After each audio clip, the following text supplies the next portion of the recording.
Oh man, that is funny, man. That we are talking about Shohei today.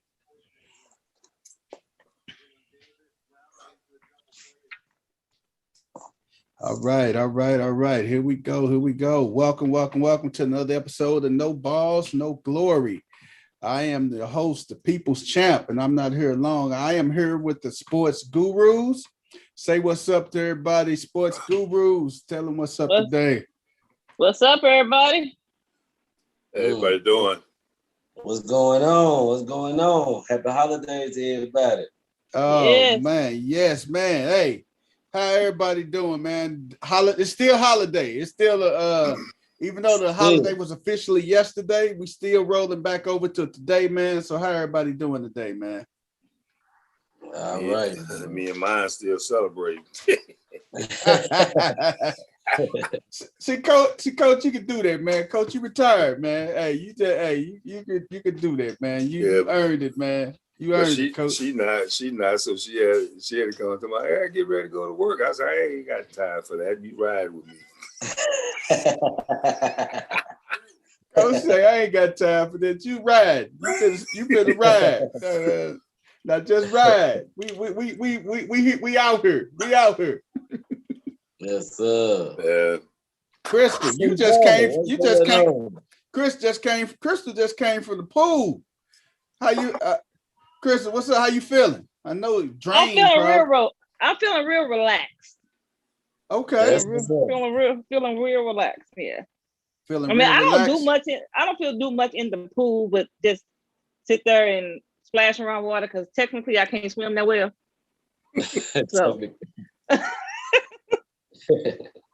So technically I can't swim that well, so it ain't a whole lot I be doing in the pool. Yes, hold on. Yeah. Okay. That's what's up, Crystal. I ain't mad at you. West 10. What you do, bro? What's been going on, man? How you been doing? What you do today, man? Did you grill yesterday? You know I gotta ask you. No, I actually went on. Man, we drove and took the children down to Beachman Park down there in Kentucky, man. I drove an hour down there and actually had a good time, Beach Bend Park. And that's how I spent my 4th of July. I kind of switched it up a little bit this year, especially since the fireworks was a little more expensive than usual.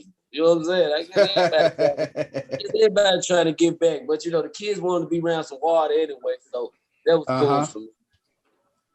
That's what's up, man. I'm glad you got a chance to get out there and do your thing and stuff, man. Yeah. Nashville was lit last night too, man. I mean, they had it was. Our downtown had like a record crowd, like 300,000 folks down there. I ain't know all these people come to Nashville just to visit the downtown. I ain't been down there since they done actually done a lot of remodeling down there lately. I ain't really been down there lately like that, but I've heard a lot about it, and that's crazy though. Man, that's good, man. Hey, I want to get down there to Nashville, man. I gotta get down. I gotta get down there back to Slim and Husky, man. Oh yeah, that's still on, Papa. I love that little spot, man. Me and my wife, we went there when I took my baseball team down there a few years ago, man. And we went down to Slim and Husky, man.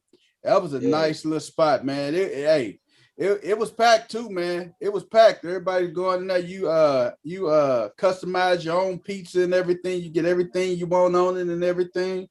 Nice, nice Coach, little establishment. Have you ever had shrimp on your pizza, Coach? I swear to God, man. I had got shrimp on my pizza, man. Woo! And it was so good. My God. Hey, man, I got a pizza. I got to tell y'all something though, man. We went to a place in Detroit, man. I took my mom up to Detroit a few years ago to visit some family, and it was just me, my mom, my little cousin. We was just up there, man, and my cousins from Detroit took me out. So we went to a pizza spot, man. I don't know what it is, man, but we had they do a lot of deep dish pizzas, and they did a seafood pizza. It had shrimp, crab, lobster, and oh my God, it was a deep dish pizza, man. You talking about something that was amazing?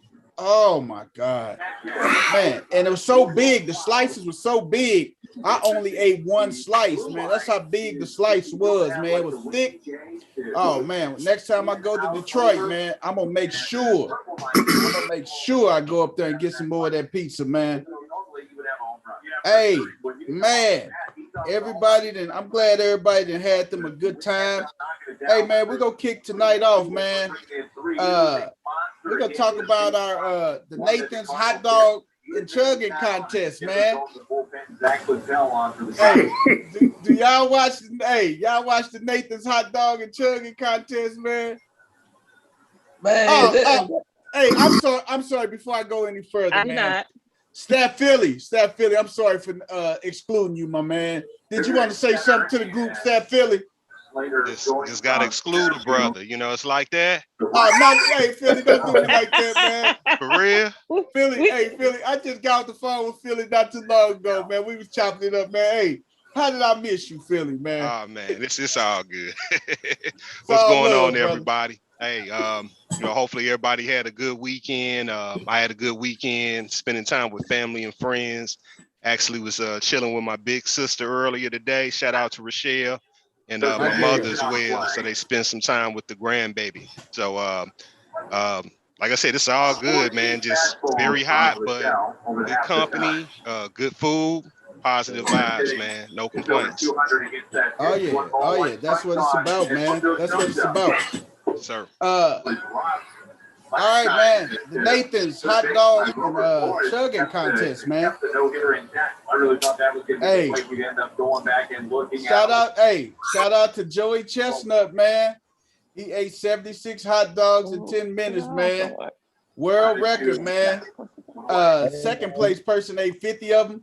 But Joey Chestnut, he finished his world record with 76, replacing his other world record, which was 70. So shout out to Joey Chestnut, man.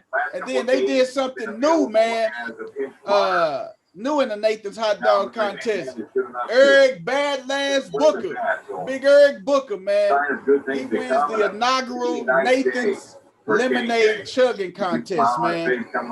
He wins the additional Nathan's Lemonade Chugging Contest. Yeah. What's up? I hear somebody's TV. What happened? Oh, okay. Yeah. All right, we got I'm sorry, y'all. Yeah, we got that Nathan's the initial lemonade chugging contest, man. I don't know what type of awards or rewards they give for that lemonade chugging contest, but you got to chug a gallon of lemonade, man. So, Coach, what you think, man? You think you can chug that gallon of lemonade, man, for the right price? I'm doing that before I try to eat 70-something hot dogs. You know, right? Hey man, first of all, I'm not putting hot dogs in water. Dunking them in water and Gatorade and stuff, man. Come on. Nah. I'm good with a couple of dogs, and I put down a gallon of lemonade. But he can have that hot dog eating contest, man. And I think, man, he just knocking it out, man. He is just killing it, man. When I say is that a sport? That's a sport. Yes, man. Yes. Oh my God. I don't know whether to congratulate them or, pray for them. Yeah, exactly. Because I hope some good medical benefits come with that, man. Because man, they chugging and eating a lot, man. Hey, man, you be surprised the endorsements that they got from Nathan's hot dogs, and man, they got $1 million endorsement deals. Joey Chestnut, man, he got $1 million endorsement deal. Hey, Philly, if you get a moment, man, tell us what is Joey Chestnut's net worth, man? Because I know he got major sponsorship from that hot dog eating contest, man. And that's crazy, man. Hey, that's love, man. Did they drug test him afterwards for I think you should drug test them before. Coach, I know where you're going, man. Hey, did they drug test him? Hey, because What you saying, Coach? Hey, I feel like he should be drug tested. Hey, man. Hey, because look, one thing about I know. What?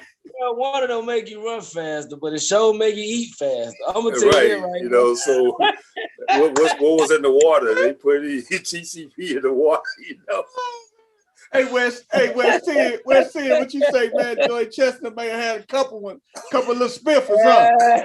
I'm saying, I know I will. If I'm gonna try to eat set, I need something to help enhance my hunger. You know what I mean? I don't know what's better.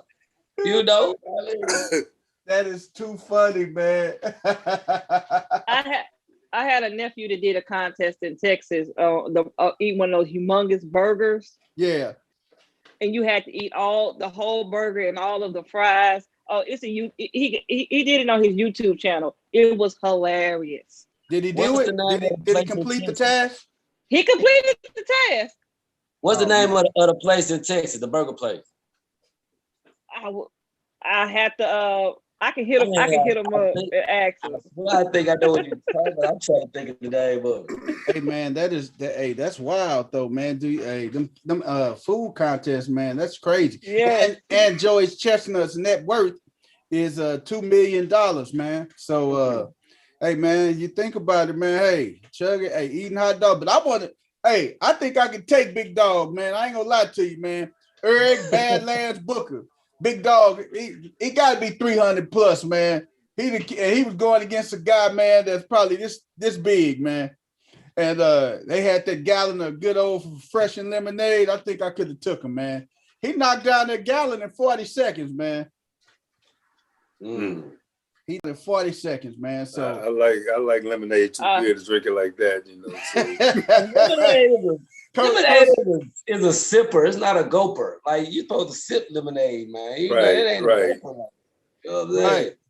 Oh my God, man. Knocked it down in 40 seconds and released it in 2. Oh man, he burped a couple. Not granted, he got a couple burps in now. He got a couple burps in, and then they had the ladies hot dog eating contest. I forgot her name, but she ate like 50 some hot dogs as well. So shout out to all the contestants, man. That's an annual event, man. It's just like the Super Bowl. That is the Super Bowl of food eating contest, man. They do it every year on the 4th of July, man. So one thing is that's a cheap date. Take a woman out and buy her some hot dogs for dinner. That's cool.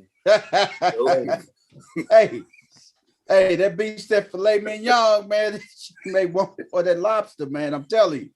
Hey, you never lose with that, man. Hey, we're gonna segue into our next topic, man, which is the NFL Finals update, man. NHL. It's over. This the Chris Paul y'all gonna see, man. This the Chris Paul y'all gonna see, man. I'm telling you. The OG, the old Chris Paul. This is what y'all finna see in the finals, man. I'm telling you. We finna go in. Oh man, we're gonna talk about the NBA Finals preview next, but this is NHL Finals update. Tampa Bay and the Canadians, man. Who we got, man? Hey, I think it's over with tonight, Coach. What you think? Yeah, it's been a lot of complaining about Tampa Bay being where they are, but Tampa Bay got a good hockey team. They got 2 top lines. But now everybody complaining because they actually $18 million over the salary cap. And so that's been the thing. Well, I would have wished Vegas would have been the Vegas defense is probably kind of shoddy. Tampa Bay has 2 top scoring lines, and they just got too much talent right now. So I mean, I can't believe Montreal people complaining all them cups that they won over the years when nobody in the States could touch them, you know. Not with a 10-foot pole. But some kind of way, they're talking about Tampa's cheating. Some kind of way, they ended up $18 million over the cap. I believe it was because the one guy was hurt. And then when the finals started, they was able to put him on the roster. So they beat the Caps some kind of way. But anyway, it is what it is, But so whatever a lot of teams do it within a whatever the system is, you can do it within the system. Go right ahead. Do it within the system and the rules. Hey, you do it. That's it. So you know what? I would say this, man. I think the Canadians got too much pride to lose tonight. I would think that they would avoid the sweep. My prediction tonight, and we can all give predictions. My predictions tonight, the Canadians 3-1 tonight, man. They ain't gonna let Tampa Bay celebrate on their home ice tonight, man. Canadians go pull it out 3-1 tonight, man. That's my prediction, man. I know y'all probably got some predictions, but 3-1 Canadians, man. They go avoid the sweep. Stat Philly, what's your prediction for the night, man? I don't know, man. You got to represent on your home. I was gonna say home court, but home ice per se. But hey, man, I think Tampa popping bottles tonight. That's what I agree. Hey, they getting them up out of there. Don't play with your food, like Gianna said. Don't play with your food. Don't play with your food. Don't play with your food. Hey, Coach, you think it's gonna be the broom? They pulling out the brooms tonight in Montreal, man? I think the party is on in Tampa. Oh, man. If there's anything like when they won it last year, they was out on the dang on water, throwing the cup from boat to boat. They like the food down there. They finna cut up, man. They are getting ready to cut. They still on that football high from the Buccaneers too, man. So but one thing about it, and then we're gonna segue into our next topic. They better watch out for that tropical storm that's coming through there, man. So that may delay a lot of celebrations and everything. Yeah, it's supposed to go through Tampa, Yeah. But hey, they'll be in Montreal still celebrating it. Now I don't know about the fans, but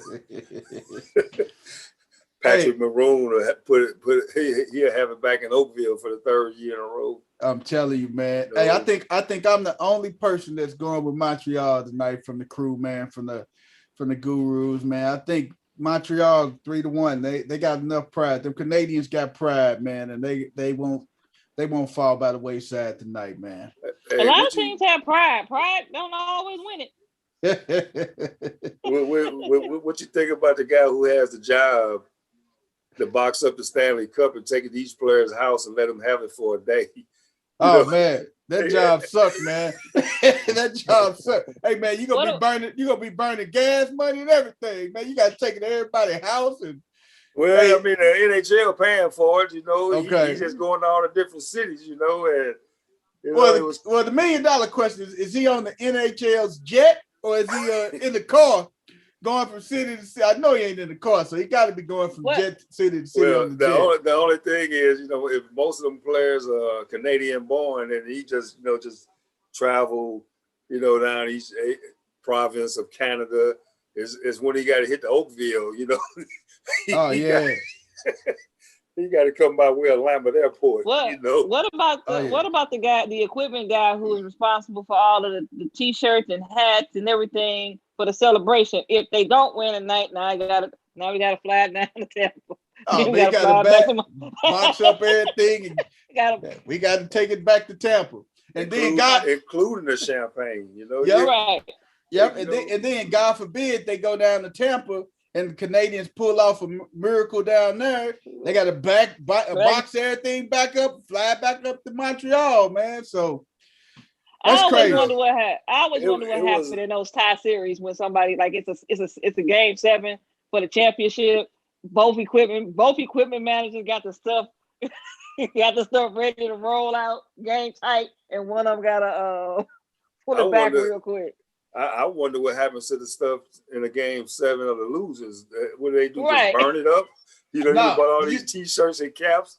You know what I heard? What they do with those t-shirts and caps? They send them over to third world countries, man. I did see what they did with those t-shirts and stuff, man. Those t-shirts and stuff, they send them over to third world countries. They get them, man. So somewhere in a third world country, there is some people with Golden State Warriors 2016 NBA champions. That is correct. That is correct. That is correct. Like last year, man. You got some people out there with Miami Heat, 2021, 2020 NBA champions. Nah, man. they weren't close enough to print those yet. Hey, they got to print them game 6 at least. They weren't close enough to print them yet. Boy, you cold-blooded boy. Hey, man. Hey, but man. I can't remember which sport it was where they had all the champagne popped and everything ready to go. And it was a big lead in the last inning or a quarter, a period. And some way the team came back and they lost. They had to run in there and get everything box up everything. Get the champagne out of there because they took it out too early. They sure did. I forgot which one that was. I can't remember what sport it was, Hey, Philly, what you want to chime in for, brother? Oh no, I was just adding to what you were saying about the gear winding up in third world countries. They did a special on that back in the day, and just like you alluded to, you got old, like the Phoenix Suns from '93. You got straight championship shirts, real authentic championship shirts over in like I say, over in Africa or somewhere down in South America or something. So that's what they do. So got to make use out of it. So basically, and as someone who don't watch the NBA in a third world country thinks that the Phoenix Suns won a championship, and that yes, they do. This is true. And the '91 Lakers, and Oh, here go Coach. Here go Coach on this rant. Here we go. He gonna talk about the '92 Trailblazers. He gonna talk about the '93 Suns. The '96 Seattle Supersonics. Hey, the Jazz do have championships. 2 years of Jazz, 2 years of Jazz. They are champions across the country, across the world. They are somewhere. Oh my God, man! And not to forget, was it the 2013 Spurs? Because I know they had those. I know they had those printed. Oh yeah, the 2013. Yeah, that makes sense. Why a lot of these athletes, they stay overseas a lot of their free time. Especially the ones that didn't win.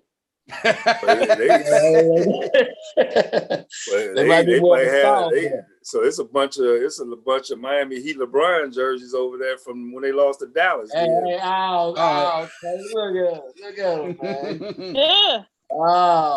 West Tennessee didn't like that. Hey, West Tennessee didn't like that, man. It's time for me too, man. But it's all good. Well, you know what? Hey, coach, they didn't have none for 07 or 18. Oh no. You talking about sweeps, wasn't you? They didn't have to make those up, did they? Oh man, they didn't even have to make up no losing ones, man. Hey, we talking about broomsticks, man. Hey, one thing for sure. We're gonna segue into our next topic. If they pull it off tonight, man, hey, they may not have to print up no Montreal Canadian shirts, man. They got the Tampa Bay Lightning shirts in full effect, man. Hey, next topic, man. Rachel Nichols, man. Rachel Nichols' controversial comments on Maria Taylor, man. I actually didn't see that until you all saw that, but I like Maria Taylor, and I think people out here now need to understand that this girl is blowing up and people can't handle it. Maria Taylor is, she on point with what she has to say. She seems to have all her stats together. Yes. And I'm gonna go back and listen to it, but I think that's what the big thing on, because they keep trying to drive these sisters out of sports now, and I don't get it, but she knows what she's talking about.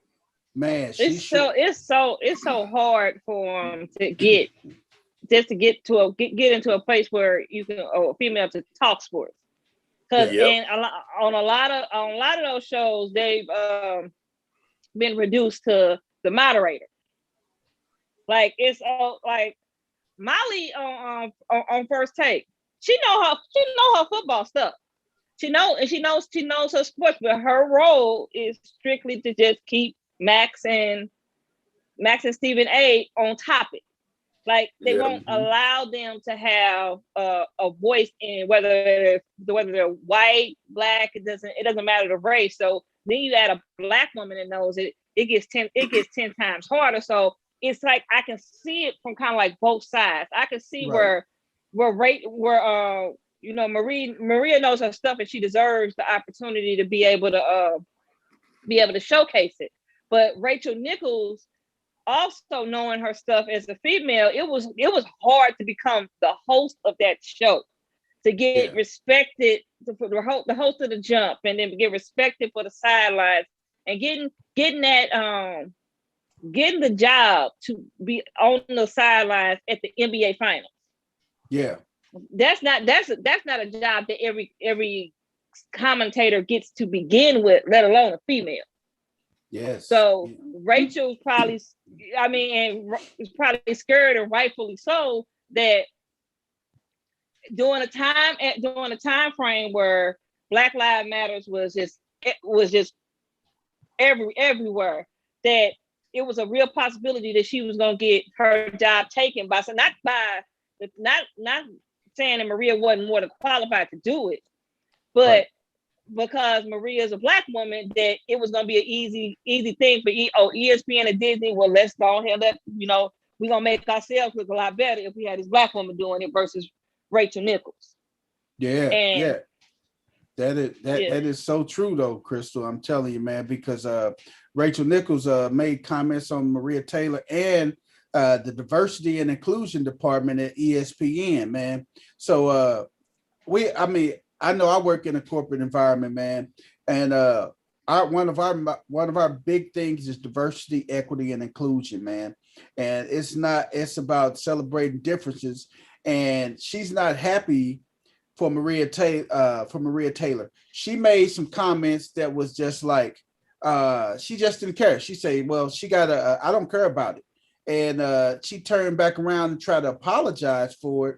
And I don't think Maria Taylor really accepted the apology, because she hadn't really even said nothing about it and everything. But those words can be damaging and everything, man. And she made those comments a year ago. And this is my thing. An employee, one of your coworkers, recorded the conversation and sent it to other employees, and it leaked out. That eliminates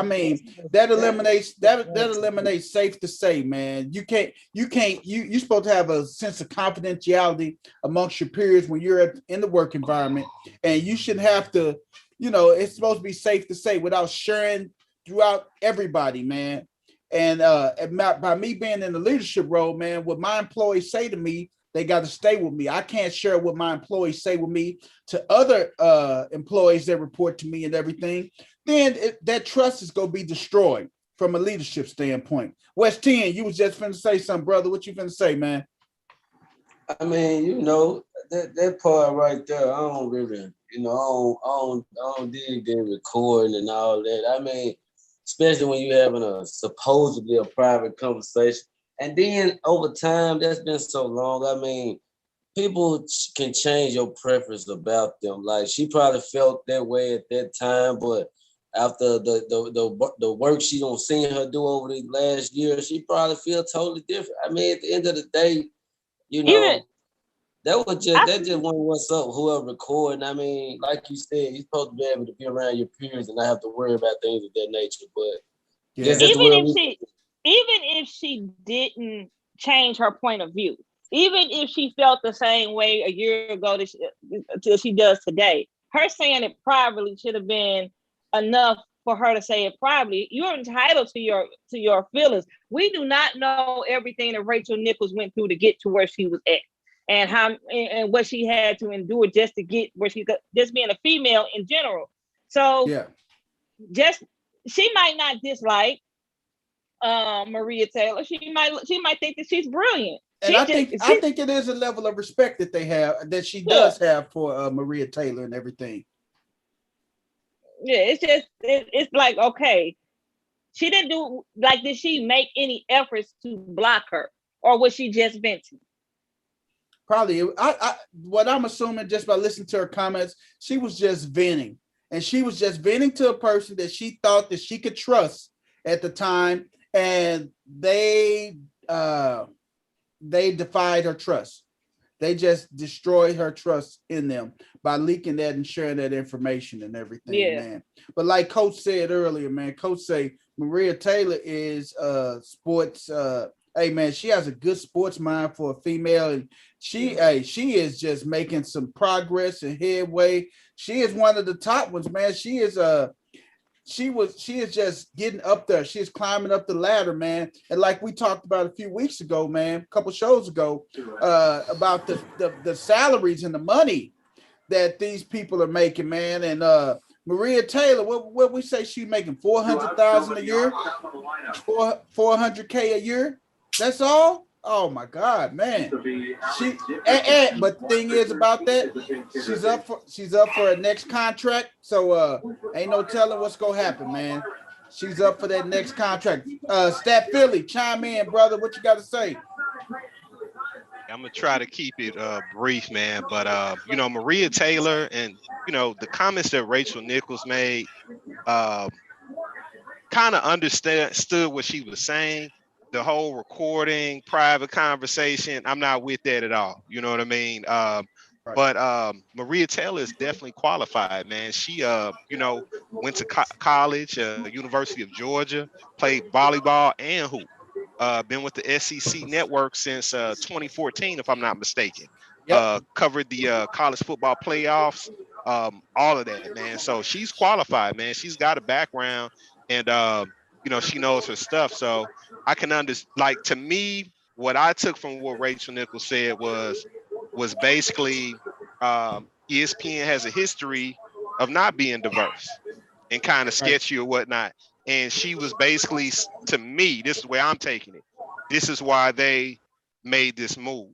And it can sound like she's against Maria or whatever, but I don't think that's the case. Now, when it comes out the way it did, it being leaked and everything, it can kind of be interpreted a variety of ways or whatnot. You got to kind of, apologize and let people know what you really feel, But yeah, Maria Taylor is qualified.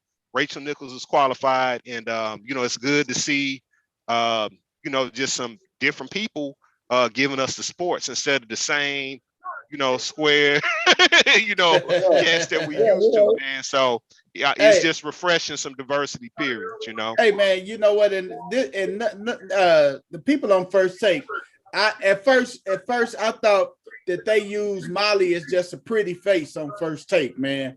But as you hear her talking, she knows a little bit about her sports and everything, man. I just thought they were just utilizing her as a pretty face on there because she knows her stuff, man. Molly was putting in work on the NFL Network for a minute. Right, yeah, she's on the NFL Network. Yeah, she's been putting in work. So yeah, shout out to them, man. So whichever way it goes, hopefully Maria and Rachel can just come to grips because, hey, Maria's up for this contract, man. And just like everybody else, man, she can walk, or ESPN gonna have to throw some big dollars her way, man. They got to throw some money her way. Just so everybody know, crystal clear, we ain't just using her for her pretty face. She got some sports knowledge for you. You heard? and ESPN, if you got to open, excuse me, if you got an open spot for crystal clear, I am her manager right now, the people's champ, and we will definitely be able to work something out. Hey, she like Gladys Knight, will be the Pips. We'll follow her on the show and everything. You got a show for us and everything. Hey, man, we're going to talk about the next thing. Shohei Ohtani becomes the first All-Star pitcher and position player, man. This dude, he's the leading vote getter. Leads Major League Baseball with 31 home runs, voted as DH and pitcher. Now, I don't know if he's going to be the starting pitcher of it because he's popular. He's going to probably get the start. So by his name, it's going to probably say pitcher/DH. And I see coaches representing Shohei Ohtani today with his Anaheim hat on. Coach, what you think about Shohei, man? Pitcher and a position player. The question is, if he's the starting pitcher, that eliminates the DH for the American League. Are they going to put in a rule just for the All-Star game, or is he going to start the game as a DH and be able to come back in as a pitcher? And my thing is, he should be able to exhibit both his talents, because if he wasn't pitching, he would have been voted in. If he wasn't a DH, he would have been voted in. You You can't keep the guy leading the league with major league in the home runs. I believe is also in the home run hitting contest, which if I was the Angels, I would be like, oh my goodness, I hope, Right. I wouldn't want him in that. Don't pull a rib cage muscle, man, trying to go. But they are in Colorado. They are in Coors Field, man. So that's home run heaven. So, man, you get anything up in the jet streams up in Colorado, it's going out, man. So Shohei, man. But I mean, that dude can swing. He got a sweet swing. And he do, man. I mean, my thing is if I would imagine, I mean, how would you do it? Because if he's a DH, you know what? This is how they did it, man. This is how we did it when I was playing college ball, man. Like if our pitcher, we had pitcher / DH. So when the coach filled out the lineup card, he'll put P/DH. So what that means is once they remove them off the mound, he'll still be in the lineup swinging. So they very rarely do it in Major League Baseball, but they can do it. Put pitcher / DH by him on the lineup card, and he could be pitcher. They can have him in the fourth hole, P/DH. And if he once they remove him from pitching, he can still stay in the lineup and swing. So that's one of the things that they never ever do, man. But it is possible that they can put that P/DH by his name on the official lineup card, and he can do both. He'll be able to do both, man. So yeah, but I don't think unless they got some different, because it's an All-Star game, if they take him out the game, because obviously if he's in the game as a pitcher, they would have to make him /DH also, because they take him out and he's hitting for himself, they don't have a DH.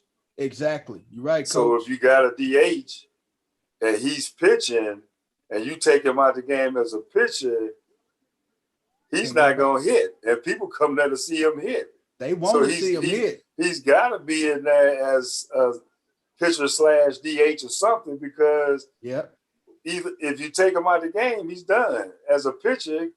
But if you don't use him as a DH, then you don't. If he hits for himself, then you don't have a DH. Yep, you don't have a DH, man. And I'm looking at the hat you got on, Coach. Man, I want Stat Philly to kind of look up the Shohei Ohtani sales, man, because I know I think he's from Japan. Shohei is from Japan. I think, man, his merchandising, man, is through the roof over in that country, man. You talking about? Oh, it is. Oh my God, man! You could look at the farmer. Look at all the players. Look at Yao Ming. Look at Ichiro. Look at all these guys that came from over there in Japan. And one thing about them, they really support their athletes over there in Japan, Tokyo, Japan, all over there in the Far East, man. They really support them, man, because you look at Ichiro, you had people buying Ichiro jerseys and everything all over there, man. Yao Ming. Oh, man, Yao Ming was the top seller. Yao Ming stuff was just flying off the shelves, man. Everybody over there had Yao Ming jerseys, everybody in the States. And from a marketing perspective, you're going to draw those people from Japan. You're going to draw the Japanese crowd to come to the games because they got one of their own that's there. So ticket sales in that market is going to go through the roof. You know what I just thought of, though? He's in the American League, and he's pitching over in the American League. So the question might be answered, but I never really paid attention when they played. Was he a pitcher and hitting for himself, and they didn't have a DH? Right. Yeah. With interleague, you would think so, man. And when he's pitching in the American League games, they don't have a DH because he's hitting for himself. You know what? A couple times when he first started off, man, they was letting him. They was DHing for him. That was a crazy thing about that. At the beginning, Albert was DHing for him and everything before they released Albert, man. But now, hey, they got to do the pitcher /DH because How you go take somebody the home league leading home run person out because they starting pitching? You got to utilize that pitcher / DH, man. And the home run derby he's in, man. We know it's for the fans, man. But as the ownership group, man, and the GM, you like, man, one swing, man, and man, torn rib cage, man, everything. Stat Philly, what you got to say? All right. So with the Angels pitcher, so basically the way they have it is he's going to be or should be the starting pitcher. They may switch that up. You know how it goes. They'll finalize that later on. But he was also selected as the starting DH. So even if they remove him as a pitcher, he can be the DH until they pull him for somebody else. That's what I say. So pitcher / DH. That's how they're gonna have him in there, man. But they won't try to wear him out or anything like that. I think he'll probably play a few innings, maybe 3-4 innings or something like that. If he gets a home run or something like that, pull him and get somebody else in. Angels definitely don't want him wore out during the All-Star game, on top of the home run derby as well, too. So I think they're gonna kind of be careful with him. Who's the manager of the AL All-Star team? Let me check that out real quick. Because I mean, but you got to sit back and look at it, man. I mean, the Angels are 9 games out of first place, man. 42-41 record and everything. They fifth. They in fourth place out of 5 teams in the AL West. So you got to sit back and think, man. Okay, they're gonna get ready for this second half run and everything. You're only 9 games out, and then with the additional spot in the playoffs and everything, so you can make it in as that second wild card team. But what's the guy? It shows you where I am with baseball. The highest paid player in baseball with the Angels. It is Mike Trout. Trout's been hurt. Trout's supposed to be coming back. Now, if them two get together, they can make some noise. They get some pitching going over there. They can, man. They can. I think they need another bat before the deadline, man. Yeah. I would think they need another bat out there, man. It's a lot of people that's out there that they can probably snatch up. And one thing, Albert just went right across the street to the Dodgers and everything. And the Dodgers are making it do what it do, man. They came they are just a half a game behind the Giants for that second place spot.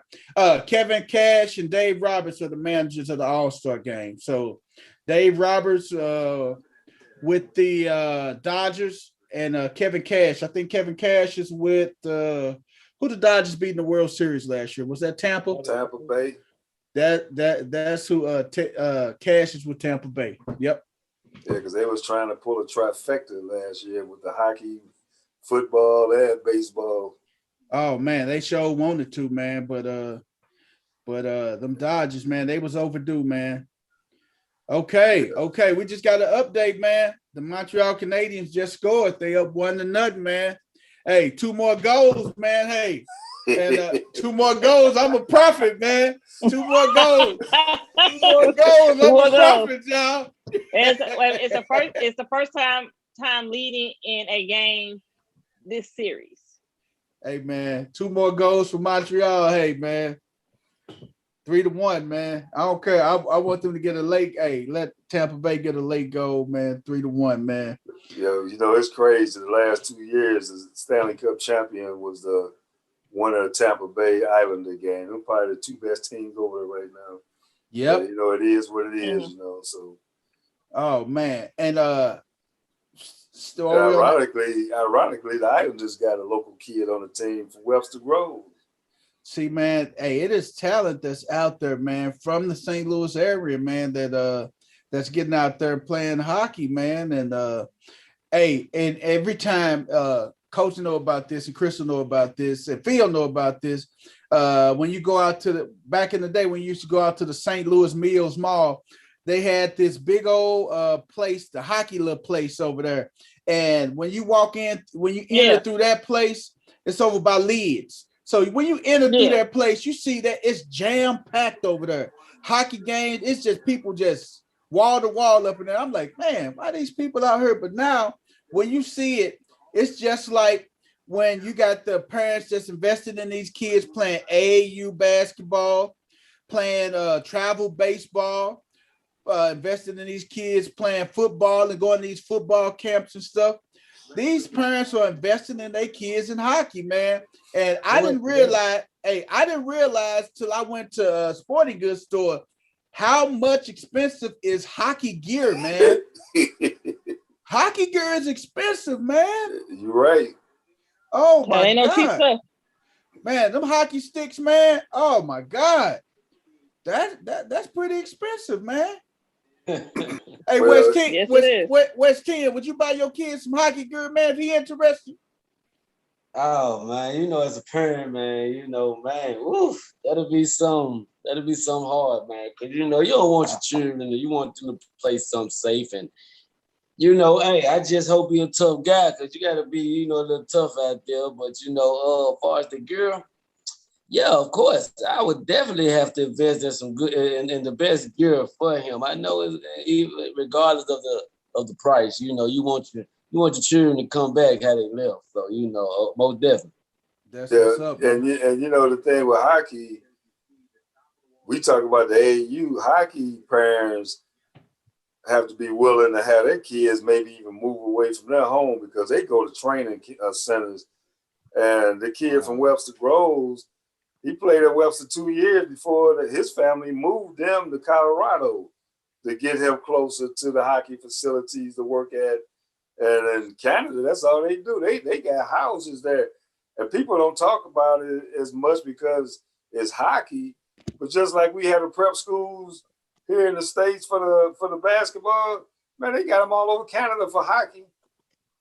They got them all over Canada for hockey. Remember the one year when they had the hockey team had to crash and a lot of the kids from that town got killed on a bus? They was all living together.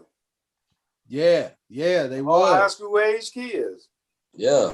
And when you think about it, it's a lot of kids like that fall in love with hockey, but you grew up in the city that don't even they don't get cold like Florida or whatever. You're going to have to travel just to practice, you know, how you want to practice. You know what I'm saying? So, I mean, it's a lot. It happens in that type of nature too. Man. Like Coach say, hey, you right, West 10, man. You got to get out there and travel and stuff, man. Mm-hmm. And like we talked about last week, man. Last week's show, man. How when these kids play AAU basketball, they can play for the team out of Chicago. And they stay all the way in Indiana. They can play for the team in Nebraska or St. Louis, and they stay in Indiana. And they just meet the team at the next AAU destination. Yeah. And then they just come in and start playing, man. Not practicing, not doing that. Just come in and start playing, man. But we got that. We got the All-Star team selections. Do we got the All-Star team selections, Philly? Who I think we got the. I gotta figure out who's playing where, man. From the they got your boy designated hitter, man. You got Shohei. Let me Shohei, he gonna be designated hitter. Okay, let me see. We got my boy Vlad Guerrero. We got Vlad in there. So here go the AL starters. Salvador Perez, that's my guy, man. Catcher from the Kansas City Royals. You got Vlad Jr. He gonna be at first base. Marcus Simon, Blue Jays second baseman. Rafael Devers, third base from the Red Sox. Then you got Xander Bogaerts, shortstop from them. Mike Trout voted in, man. I don't think he's gonna play, but Trout voted in as a starter for the All-Star game. Then you got Aaron Judge for the Yankees. Toscar Hernandez, Blue Jays. Then you got Shohei for the Angels. Then you got your reserves: Mike Zuino, catcher for the Rays; Jared Walsh, Matt Olson, Altuve, Bo Bichette, the son of Dante Bichette, Carlos Carrera, Jose Ramirez, Michael Brantley, Joey Gallo, Adolis Garcia, Cedric Mullins, Nelson Cruz. Nelson Cruz and resurged his career in Minnesota. JD Martinez. Then you got your pitchers. You got Shohei Ohtani. You got Garrett Cole, Lance Lynn, former St. Louis Cardinal, killing it with the White Sox, Shane Bieber, Nathan Ovaldi, Kyle Gibson, Philly, give me these crazy names. Yusuf Kachui, Carlos Rodon. Hey, you got Carlos Rondon or Aroldis Chapman. Yeah, Aroldis, the closer. You got Ryan Presley, Liam Hendricks, Matt Barnes, and Gregory Soto. Those are your AL starters, man, and your pitchers and everything. I hope Nelson Cruz would catch a ball now in right field. He's DHing now, right?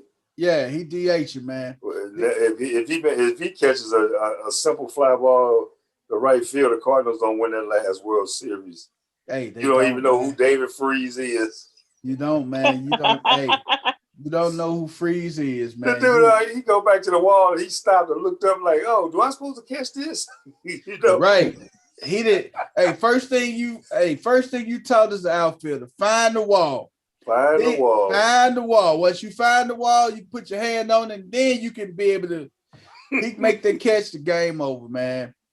Buster Posey. He's this is NL starters. Buster Posey, Freddie Freeman, Adam Frazier, Nolan Arenado for the Cardinals, man. He's starting third baseman. Fernando Tatis Jr., starting shortstop, Ronald Acuna Jr., outfielder Nick Castellanos for the Reds, who's having an amazing season, man, and Jesse Winker from the Reds. I don't see no Cubs on here, Coach. I don't see no Cubs. We got Chris Bryant. I see Chris Bryant and Craig Kimbrell was on there. Yeah, you got. They got the former Cub Kyle Schwarber. Kyle Schwarber is lighting it up, man. I hope they don't go drug test that dude. Oh my God, that man. dude went off last week. The last week and a half, they must have had about 8-10 home runs, Man, he was smacking them, man. And then you got Max Muncy. These are your reserve: Max Muncy, JT Realmuto, Ozzie Albies, Jake Cronenworth, Brandon Crawford, Trey Turner, Chris Bryant, Eduardo Escobar, Mookie Betts, Kyle Schwarber, Juan Soto, and Chris Taylor. Then your starting pitcher is going to probably be Jacob deGrom. Then you got Hugh Darvish. If he ain't hurt. Yeah, if he ain't hurt. If he's hurt, they probably give it to Hugh Darvish. Hugh Darvish will probably get the start. Then you got Brandon Woodruff, Corbin Burns, Kevin Guzman, Trevor Rogers, Zach Wheeler, Craig Kimbrough, Mark Melcon, Josh Hader, and Alex Reyes for the Cardinals, man. Closer. Alex Reyes been doing good, but the team ain't been doing too hot. But hey, it is what it is. So that's what we got. That's our NL and our AL All-Stars, man. Hey, man. I'm giving BP a hand of applause for pronouncing all of those names. Whoa, man, those names are something else, ain't they, man? Those names is crazy, man. Especially when you got a lot of the Latino-born players and stuff with these crazy names and everything. But we're gonna segue into our next one, man. The NFL updates, man. We got a few things, man. We talking about in the NFL. First thing, we're gonna talk about Josh Gordon, man. We're gonna talk about Trevor Lawrence, Josh Gordon, and the Cowboys, man. We can start off with Trevor Lawrence, man. Trevor Lawrence just signed a deal, man. 4 years, $36.8 million. He get a $24.5 million signing bonus, man. So I guess he set, man. He locked and loaded, man.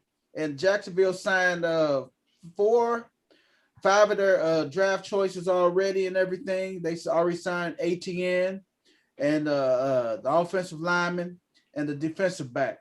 So they already signed those guys and everything. That's it, man. Trevor Lawrence, man. What y'all think he gonna do this year, man? Man, yeah. Hey, I hope he show up for what they expect from him, man. He really capable of that.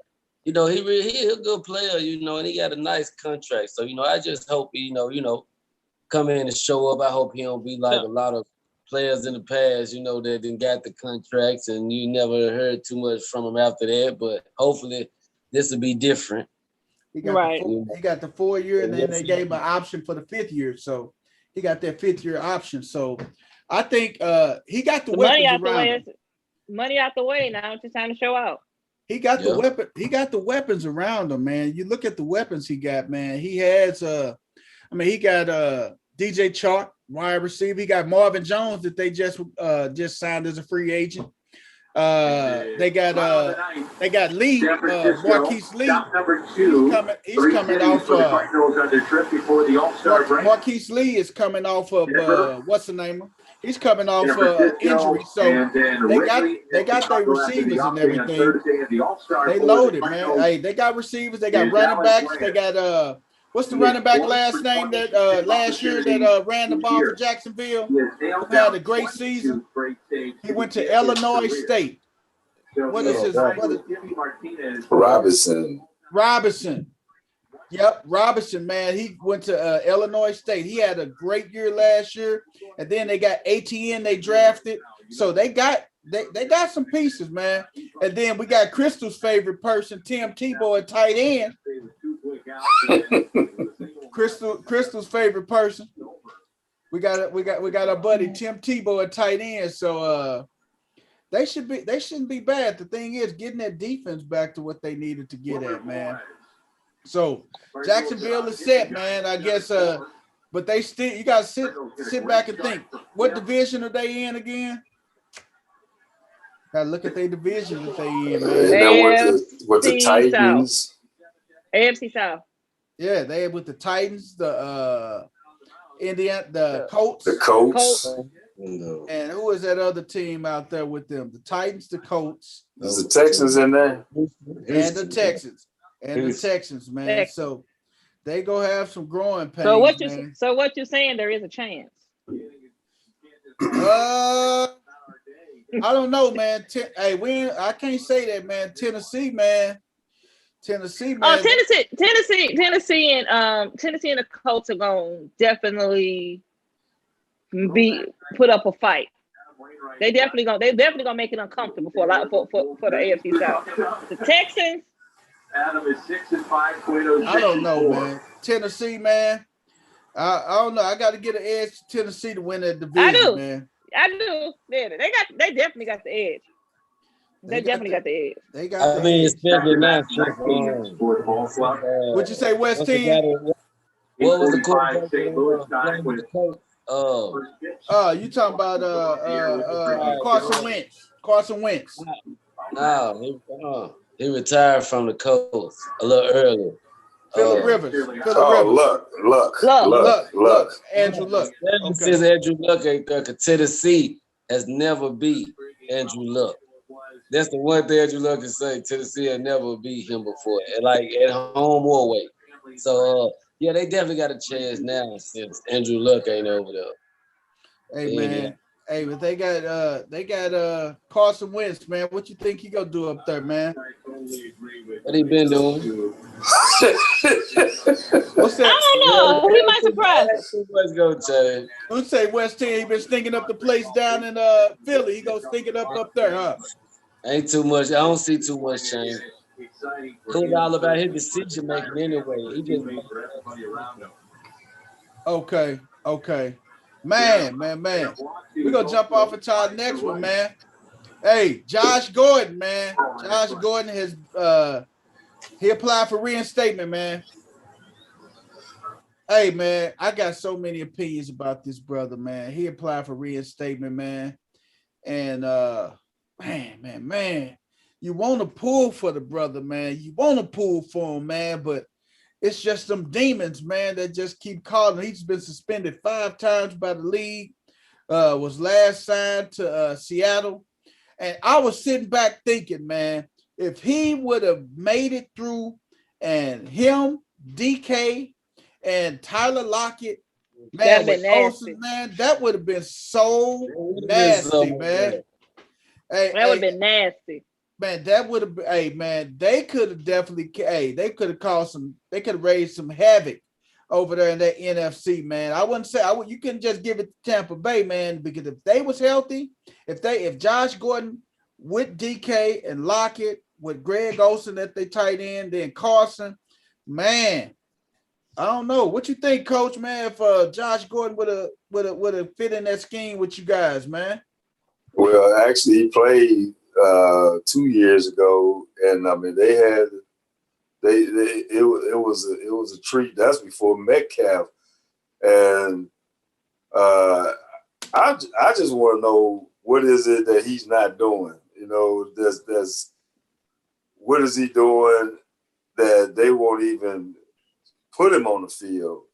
You know, what is he actually taking some drugs that's not to be taken, or what it is? I'm just trying to figure out what it is with him, because every year he gets that close.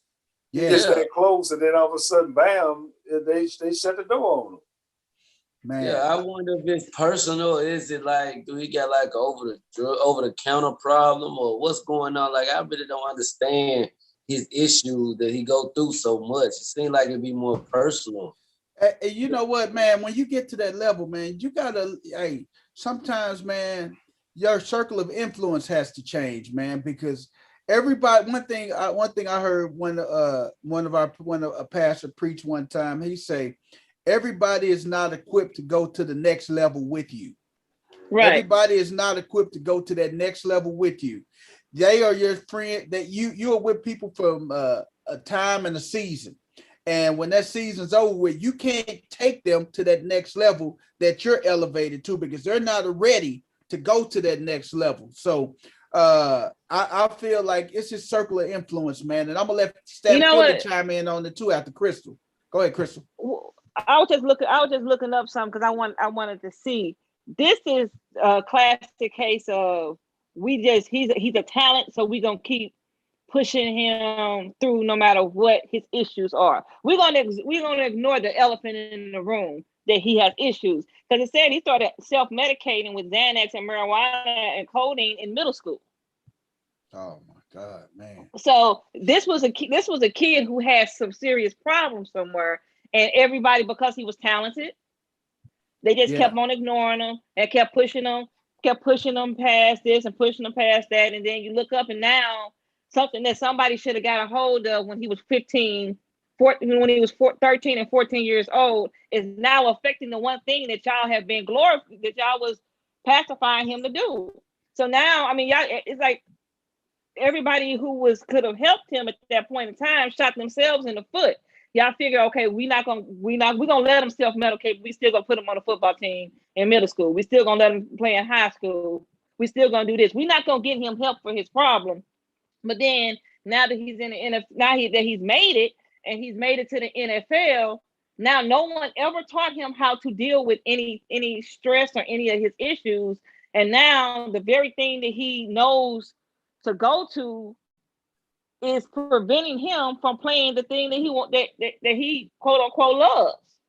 Because he loves football. He wouldn't be trying to play it. The problem is that he was never, ever, ever taught to deal with his issues in another way. Now that he is an adult and that he's an NFL and he has all these responsibilities, the world and everybody else wants him to just say, hey, you need to cut it. You need to stop. You need to stop doing this. But it's like he's sitting there looking like, but how? I've been doing this over half my life. Somebody like, how? He don't have the tools or the support, man. I would think that it's a support mechanism or the tools, man. Philly, chime in on it, brother. What you got to say? And I love the points that you and Crystal Clear made as far as this being a problem early on, him just getting passed along, and also the point that you made, people's champ, as far as watching the company you keep or your circle. Everybody is not going to go with you to the next level. So those to me are the root causes. But once you get in an NFL, because we've seen people recover from situations like these. I remember Von Miller had a positive drug test a while back. Haven't heard anything since. Matter of fact, he had 2 of them. They were kind of spread out, but you haven't heard anything since. So when you get suspended they have these different guidelines that you have to follow, whether it's dropping extra, whether it's counseling, rehab, whatever the case may be. They tell you got to go talk to the counselor every Wednesday for 5 hours. That's what you have to do, or you pretty much going to remain suspended or get something tacked on or whatnot. So that's why they have the applying for reinstatement or conditional reinstatement, because even when you do that, they're going to say, hey, well, we need you to do X, Y, Z. If you don't do it, then you will remain suspended, go back to being suspended or whatever. So I wish the best for him. The guy is very talented. For the people that are younger that didn't see him because he hasn't played a lot recently, but in his heyday, I mean, just monster games, 200 yards, $150, 2-3 touchdowns, just ridiculous. Now, one thing I will add to that, and again, we wish him the best. If you're playing fantasy football with us this year, you got to avoid people like this. They will not be on the field. So you can pick them up if you want to. You know what I mean? Boy, Philly, you preaching the gospel, brother. Hey, if he's out there, like I said, monster, but you got to watch cats like this because, hey, you look up, everything is good for a week or two. And I had him when he played for New England a few years back, and he killed for me. But, same thing popped up those last few weeks. He pulled out the loud, and he was suspended. So right, got to watch that when you playing sports, man. Like, they give you the rules, but if you mess up, hey, that's your livelihood. It's your livelihood. But my whole thing is who was it, Richie Incognito? Richie had a whole anger issue problem. That stuff didn't show up in the NFL. He was doing so much of that stuff in college and everything else, but we just gonna ignore it. Who cares if he slapped the teacher? We don't care. Put him on the field. You said the name, Richie Incognito, man. Oh my God, man. But when it blows up and it becomes an issue, now it's like, oh my God. And you can't forget about the Richie Incognito bullying when him and Mike Pouncey, Mike Pouncey was down there bullying the lineman down there in Miami when they had that real big controversy of him bullying the guy in Miami and everything. And man, it was crazy, man. And Hernandez too, man. Aaron Hernandez is one of them too, man. These things just don't show up overnight. I mean, looking at Josh Gordon, he got arrested his sophomore year in college because him and a teammate fell asleep in the Taco Bell drive-thru high. But he managed to make it and get drafted. It's like, at what point do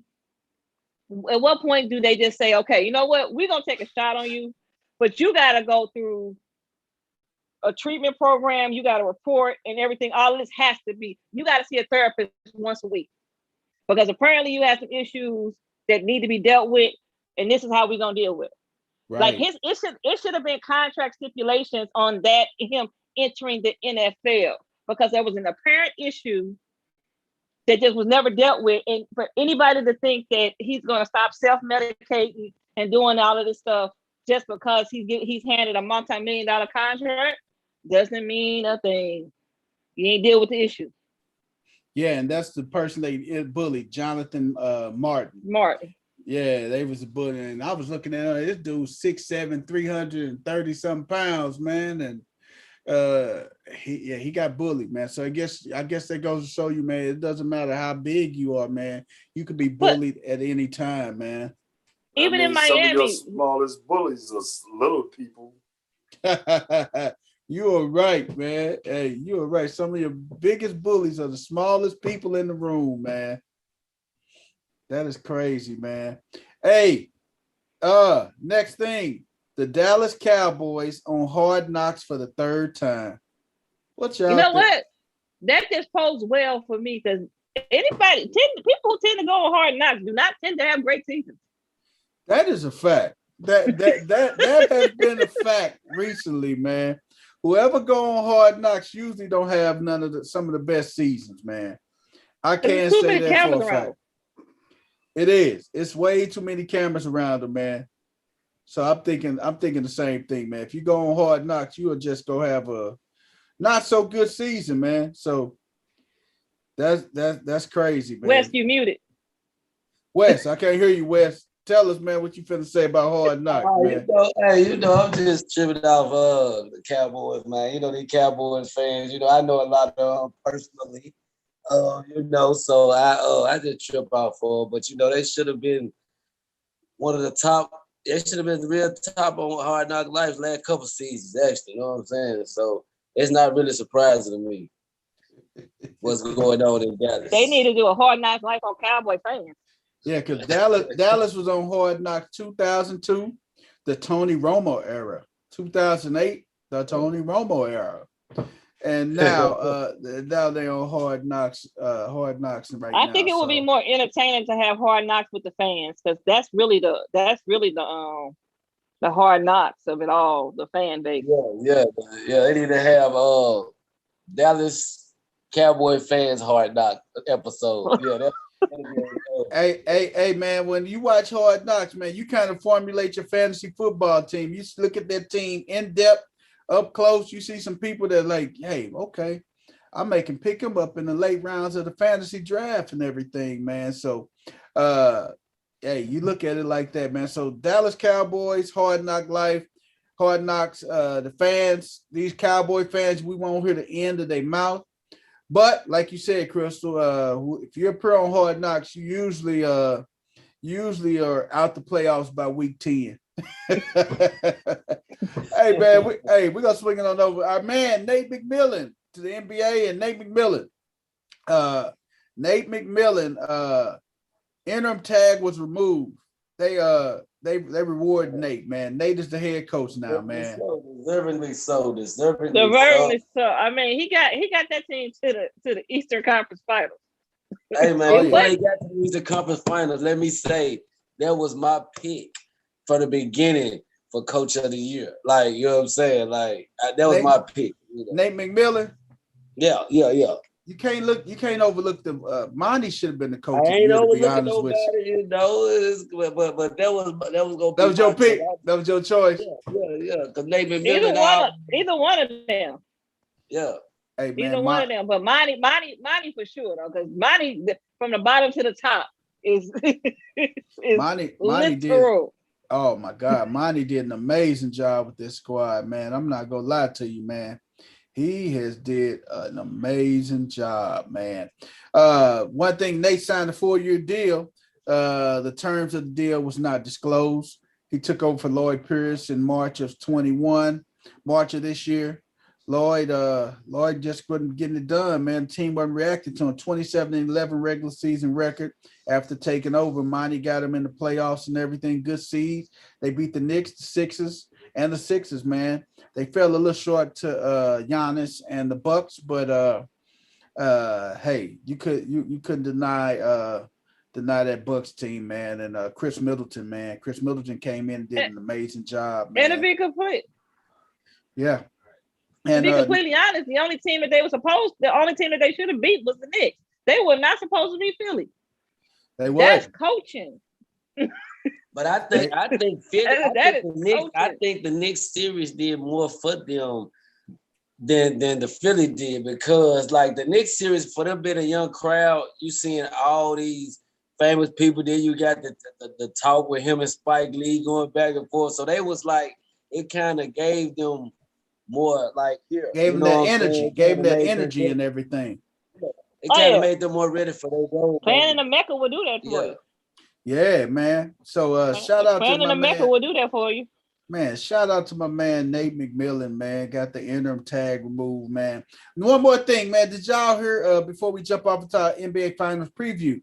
But did y'all hear LeBron had to check a NBA comment? Who was that he checked? An AAU announcer. Yeah, he had to check an announcer, man. He had to check a PA announcer, man. Did y'all hear about that? What happened with that? What y'all mean? Oh, the PA announcer, Ronnie took a shot and got fouled, and the PA announcer basically he said over the PA system, that Bronny only got that call because of who his daddy is. and LeBron walked clean over to the announcer's booth and checked him right in the middle of the game. I said, Lord, they done made this man come into dad mode. He done went into total dad mode. It's like, LeBron, you do realize that you like 6'10", 6'8", you like built like a tight end walking over there. Hey, it ain't like you that one little short father that's walking over there and ain't nobody gonna notice. Hey, man. You kind of LeBron got definitely in his feelings, man, and just went over there and let it be known. Philly, you got something to say about this, man? Hey, with that, well, you know, they said that Bronny really was fouled, but you know, like I said, you just had one of those biased commentators just, you know, talking that noise. And hey, I said, when we get into dad mode, you know, say all of us fathers, hey, it's whatever. You know what I mean? So hey, we trying to be cool, be peaceful, and you know, keep our religion and all that. But hey, like I said, he put us in that mode. Hey, but you know what? You know what? It could have been a typical, a common mishap. He may have not pressed the mute button when he said it, and it wasn't supposed to come out like that. He may have been talking to the person he was co-hosting with and say, hey, he got that call because LeBron is dad. It may have just came out like that and everything, man, because you have some epic mute button failures, man, in history, man. And one of them particular, man, is Jesse Jackson. When he was talking about Barack Obama, man, he said he need to get his nuts cut off, man. I'm like, damn, Jesse, man. And Jesse didn't know his mic was still hot, man. Jesse didn't know his mic was still hot. He said, yeah, he need to cut his nuts off. Like, damn, Jesse saying he need to cut Barack nuts off, man.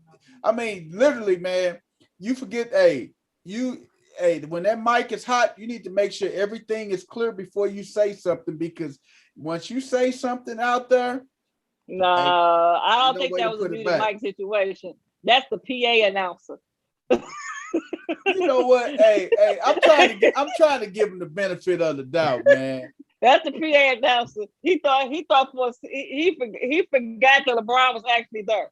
He didn't got used to, you know, this time of year is the playoffs or whatever. LeBron might not have been in the building. He forgot Brian over. So he probably said LeBron got extra time on his hand now, man. Right. He probably forgot LeBron was in the house, and LeBron reminded him, I got time today. Right.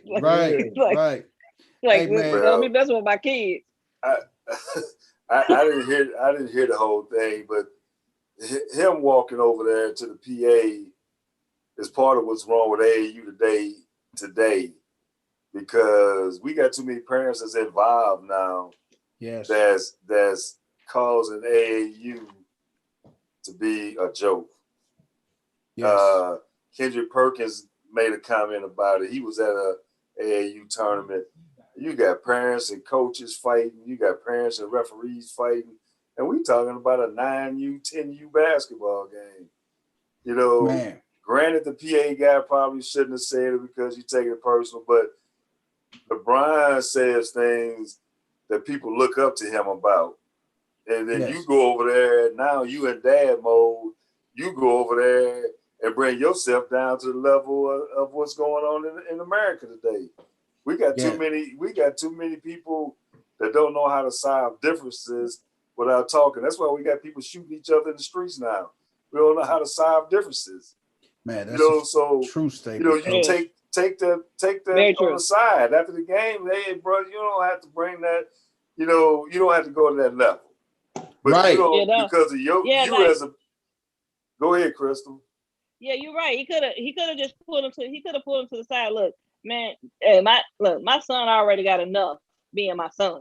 Right. You don't need to broadcast me being his dad. Everybody up in this gym know who his father is.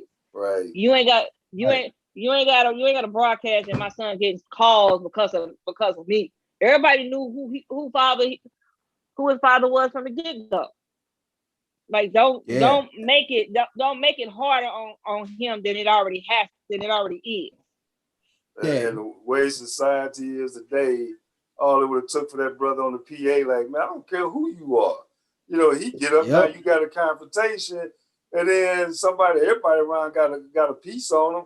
And all of a sudden, next thing you know, you hearing about a story about LeBron shot down because he went over there to the PA announcer. Because we don't know how to solve differences in this world today.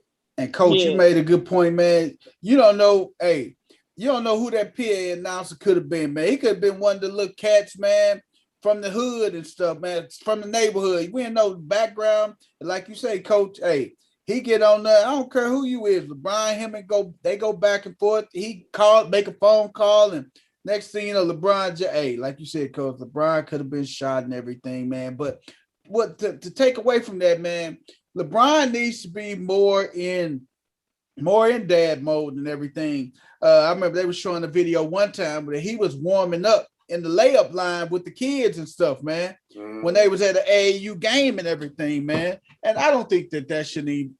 I mean, what y'all think? Melo did the same thing. Melo was out there shooting jumpers with the kids too. I don't think that. Not where they got an AAU game going on.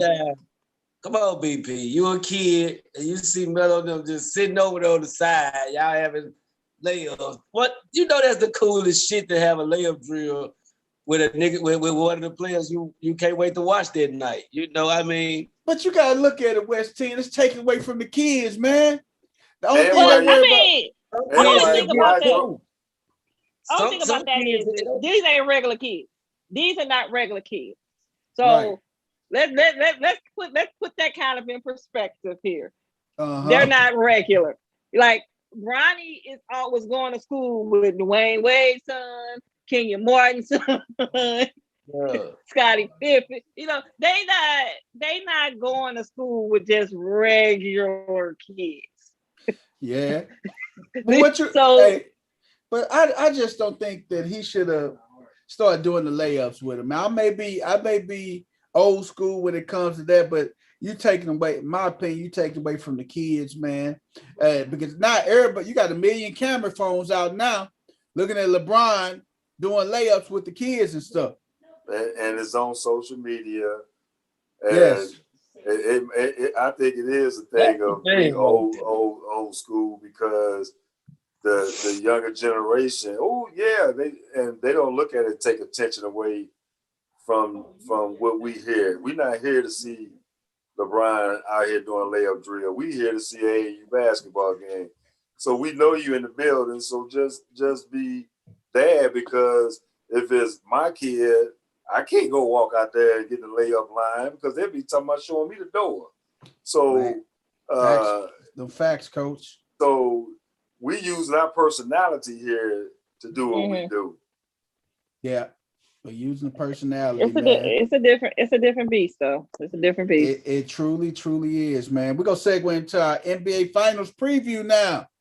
The NBA Finals preview. We got the Phoenix Suns and the Milwaukee Bucks. Giannis supposed to be ready tomorrow night, man. Who y'all got, man? I mean, who y'all? They kicking it off in Phoenix. Game 1. I like Phoenix, but I hope they don't win just because of Charles Barkley. So this man been claiming Phoenix. Like at the beginning, my boys, the Sixers and the Suns. Well, you got 2 of them in there because you played with them. I guess you played with both in there. You be claiming them, you know. Yes. But as we go further, what happened to your Sixers? Now all of a sudden we pull up my Suns. You played with the Sixers longer than you did with the Suns. So absolutely. And you know what? I really want Phoenix to win just in spite of Charles Barkley, because I just want to hear the jokes that Shaq has about the Suns. You know, they finally got a team they can win a championship with. I just want to hear what material that Shaq comes up with to come at Barkley even harder, because the team that he played for and got this close to winning with. Oh my God, man! Hey, those are funny. They are hilarious. But Go ahead, Coach. We got to mention Torrey Craig. He already got a ring. So oh yeah. Torrey Craig said, "Hey, if the Suns lose at Milwaukee, give me my ring." Hey man, Torrey Craig started the season off with the Bucks. Now he's on the roster with the Phoenix Suns. So anywhere it go, Torrey Craig. He's an NBA champion already. He actually was in Milwaukee's rotation when they traded him. Wow, he was. And he was getting some good valuable minutes too, man.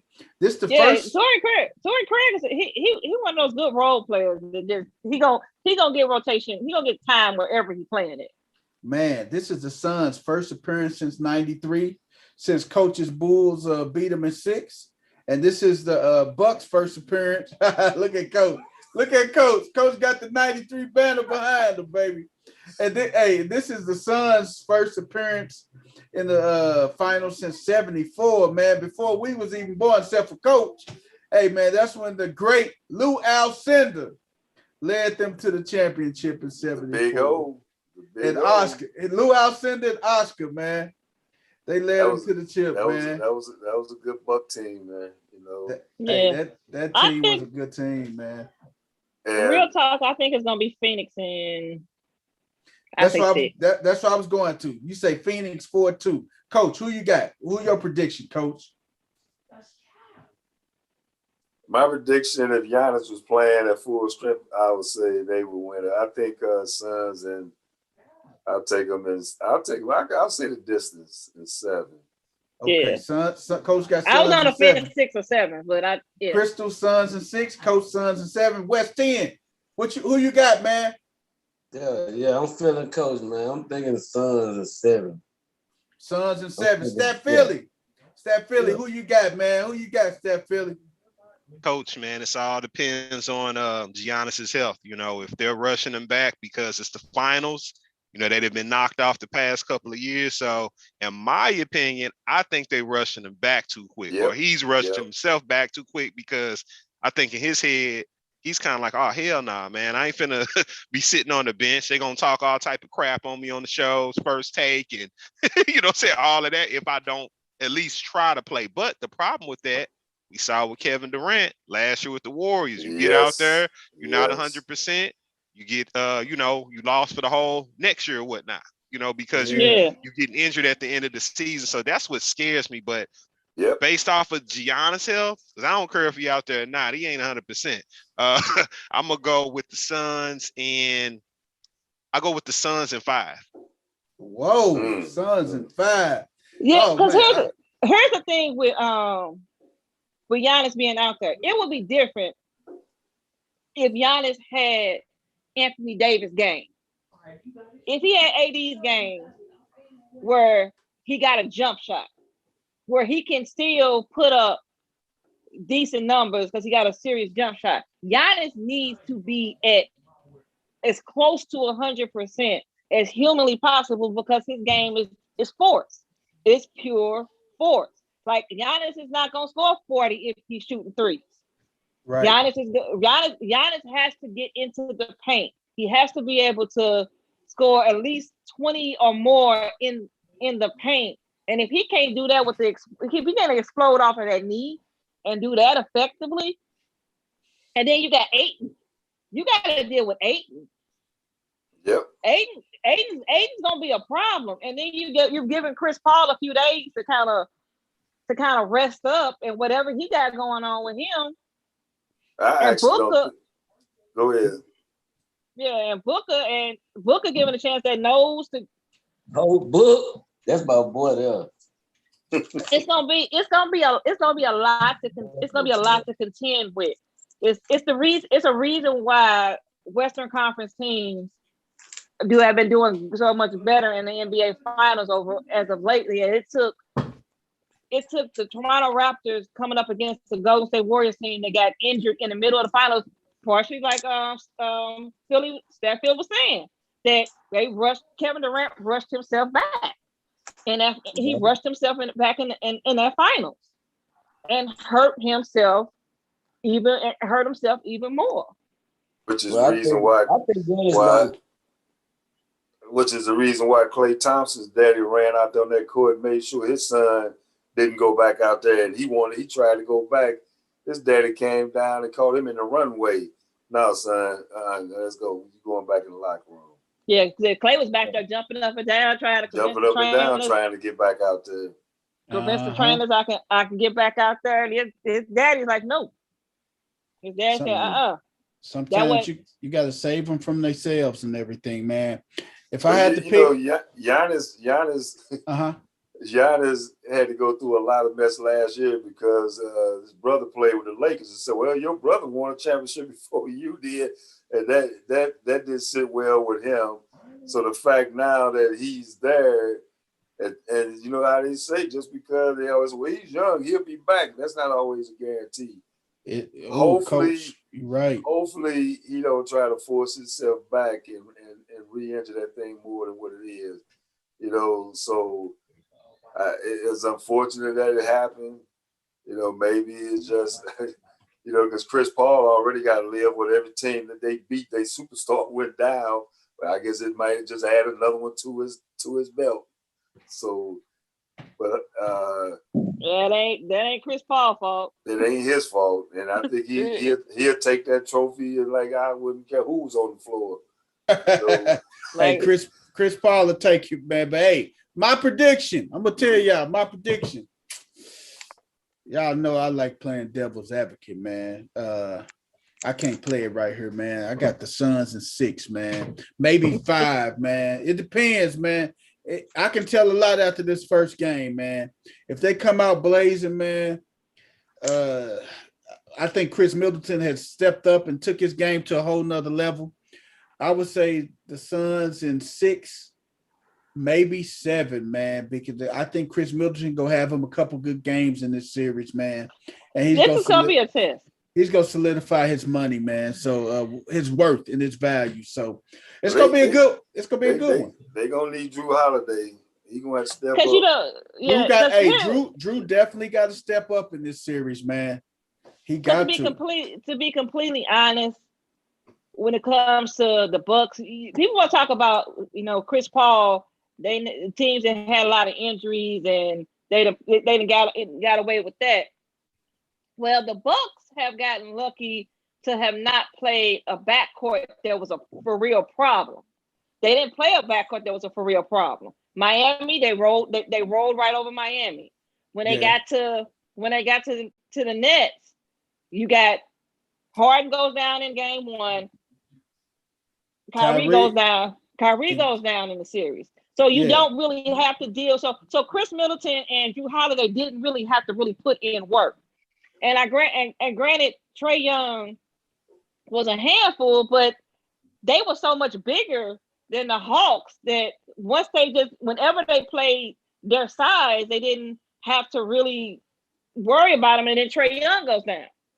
Yep. Now they're going up against a Phoenix Suns team that is loaded at the guard position. Even coming off the bench, their guards coming off the bench put in work. It's not gonna be the same. It's not gonna be the same energy. You gotta match force with force. So you can't come out and Chris Middleton have a subpar game and you got Booker over there that can drop 40 in a heartbeat. And Chris Paul that'll have a triple-double on you. And then Cameron Payne could come off the bench with 17, 18 and still have 6 or 7 or 8 assists. You can't, it's not the same dynamic.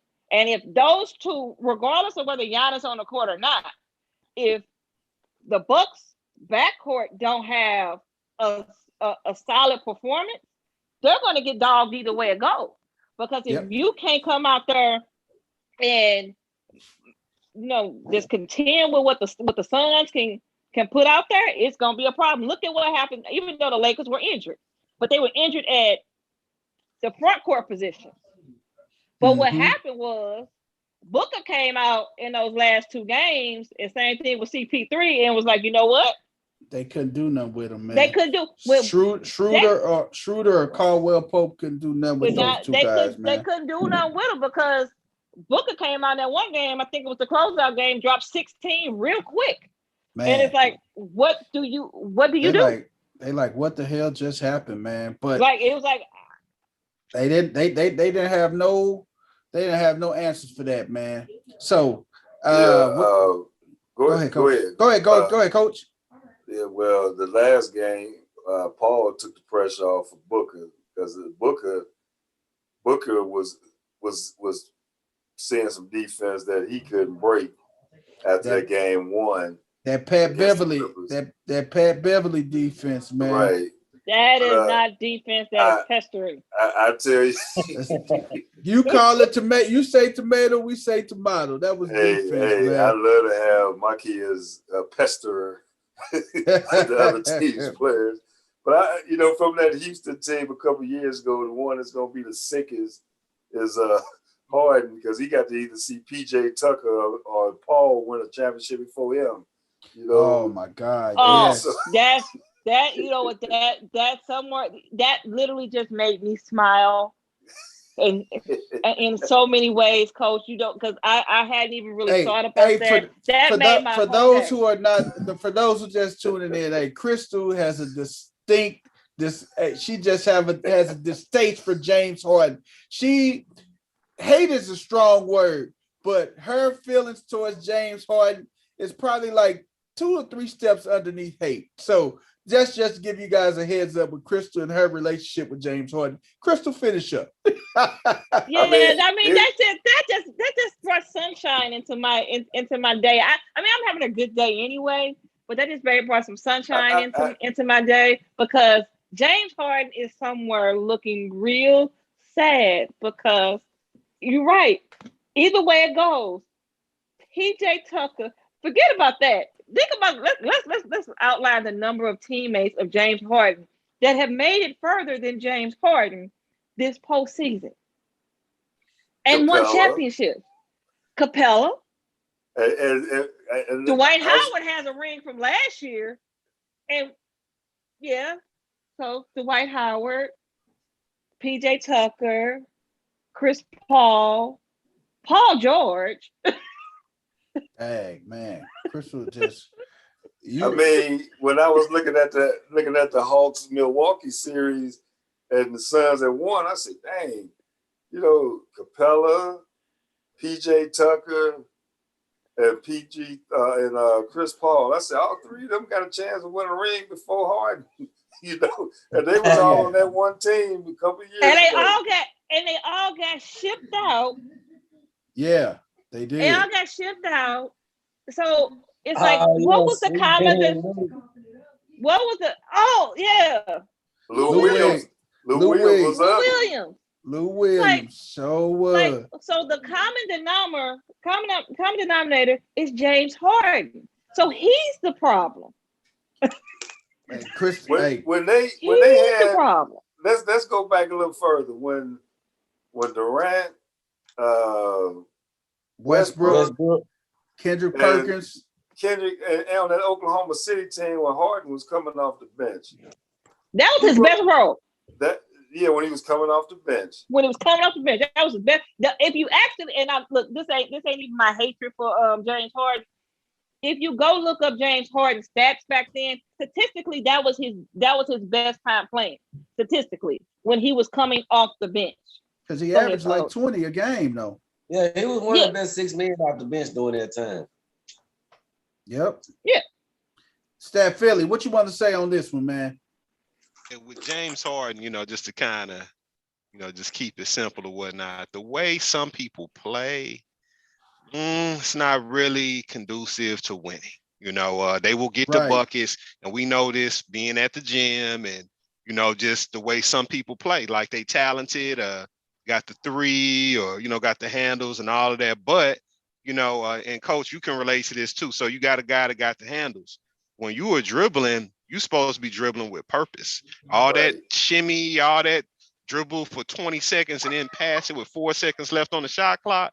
That's a no-no. You dribble with purpose. You're getting your triple threat. You don't even dribble, like I said, until you're ready to go. You know what I mean? But there's a way that you play, and that's what gets your teammates involved and get you to win at the end of the day. And the way James Harden plays, to me, It will get you 30, 40, 50 points in the regular season, but it will get you put out in the first or second round every trip. So actually, Kobe Bryant and what's his name? Escaping my. But y'all can understand. What you say, West End? But yeah, Kobe said. Yeah, Kobe said that. He said that James Harden, the way he plays, he got to play that way. It's gonna win you a whole lot of regular season games, but it's never him and McGrady. It will never win a championship because it's not conducive. Like you said, it's not conducive because he spends so much time holding the ball and so much time drawing fouls and everything else because everything changes when you get to the postseason. Even his number one asset on what he scores is going to the free throw line 11 to 15 times a game. In the postseason, the referees are not calling that foul that you're used to getting. They're giving the defenders who are good defenders at that point their right. Like they're not gonna let you just jump into a player and draw a foul. They doing you good by not calling the offensive foul, and they're doing you good by not calling the travel. But they're not going to reward you and call it a foul on the other guy. Yep.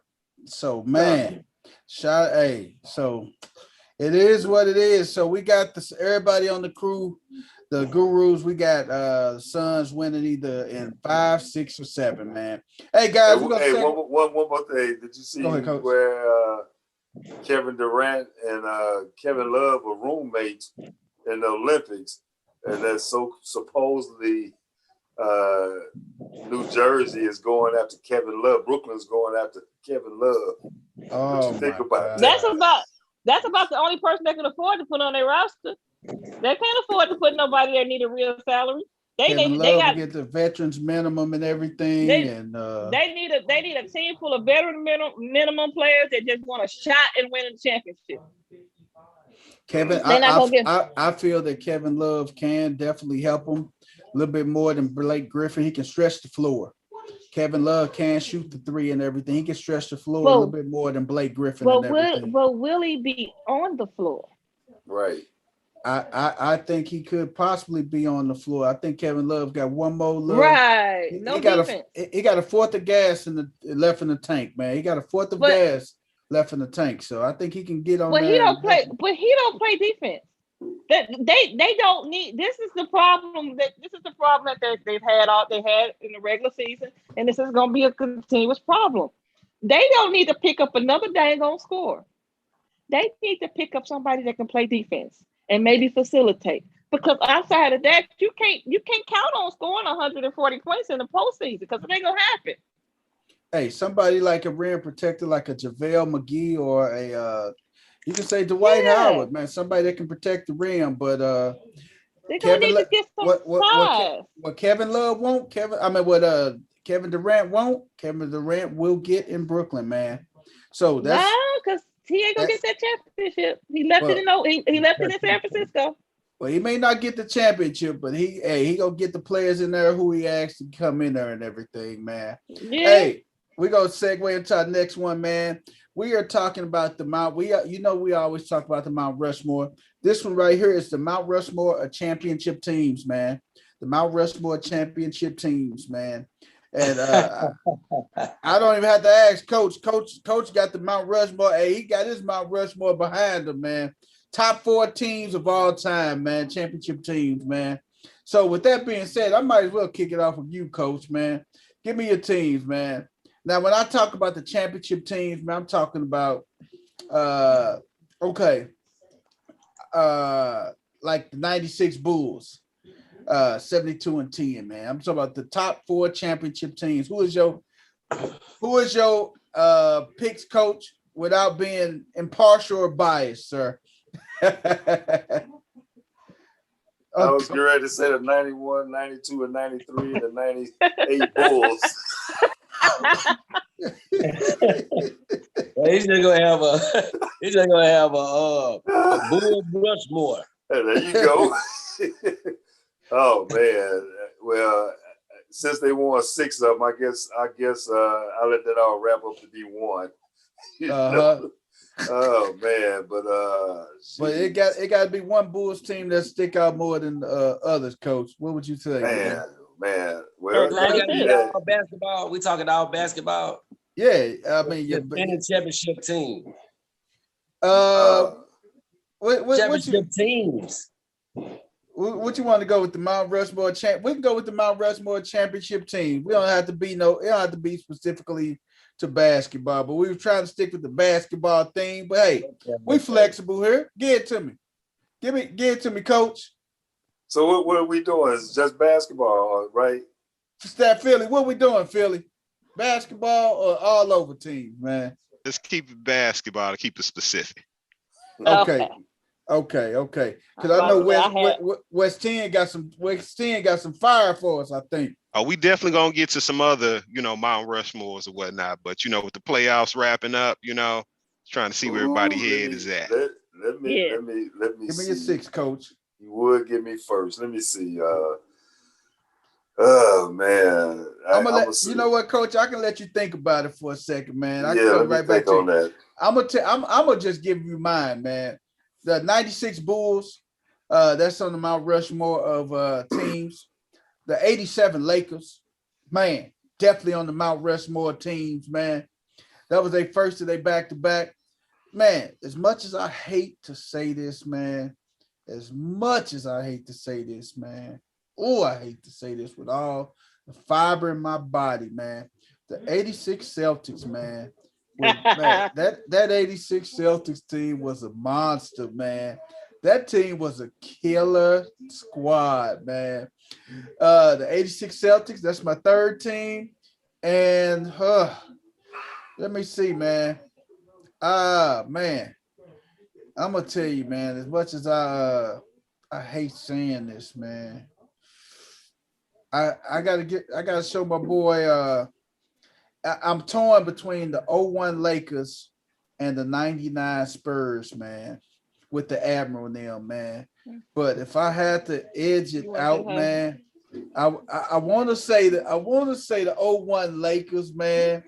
But then again, I want to say the 99 Spurs. So if I had to pick it, I would say the 99 Spurs, man. That was a complete team, man. All around with Avery Nim and Tim Duncan coming into his own, David Robinson, man, Mario Elie, man, Ori was on that team. Yeah, I would say the 99 Spurs, man. So those would be my Mount Rushmore. The 87 Lakers, the 86 Celtics, the Bulls, the 96 Bulls, and the 99 Spurs, man. That's my Mount Rushmore.